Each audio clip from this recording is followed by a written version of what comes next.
Salut, c'est Benoît.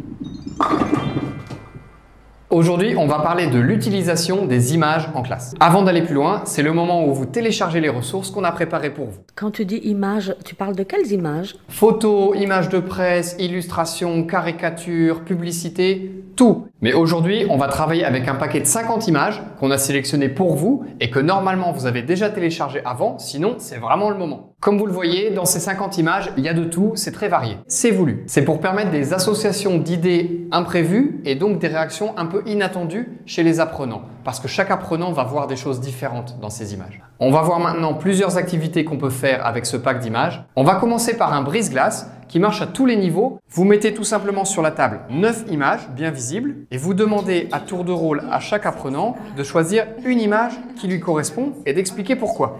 7, parce que j'adore voyager. Tu voyages beaucoup? Oui, un peu. Dans quel pays tu es allé par exemple? Par exemple, à Norvège. Ok. En Norvège. En Norvège. On passe à une deuxième activité qui nous a été envoyée par Agnès du Québec. Agnès, si tu nous écoutes, c'est pour toi. L'idée, c'est que les apprenants reçoivent 10 images et qu'ils doivent inventer des catégories dans lesquelles ils pourront classer ces images. Les images qui représentent quelque chose de grand, quelque chose de petit, ils peuvent travailler par couleur.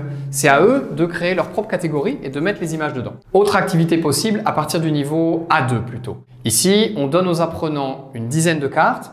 Et vous en choisissez minimum 5 et vous allez raconter le week-end dernier de Jean-Michel. Le week-end dernier, Jean-Michel a commandé une pizza. Une pizza que voilà. Après des douches.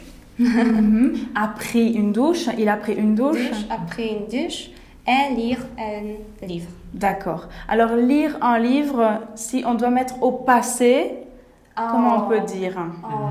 Il a lu. Avec les images qu'on a sélectionnées, c'est pas si évident. Et c'est ça l'intérêt. Après, la nature du récit dépend de vos objectifs. Vous pouvez par exemple ajouter des contraintes de toutes sortes, ou des mots ou des structures à utiliser. Vous posez la question, que faut-il faire ou ne pas faire pour être heureux? Vous mettez toutes les images sur la table et les apprenants doivent s'inspirer de ces images pour donner des conseils. Tu dois rester au parc. Tu dois À la aller- nature? Oui. Oui. Pour être heureux, vivons chalet. Qu'est-ce qu'il ne faut pas faire?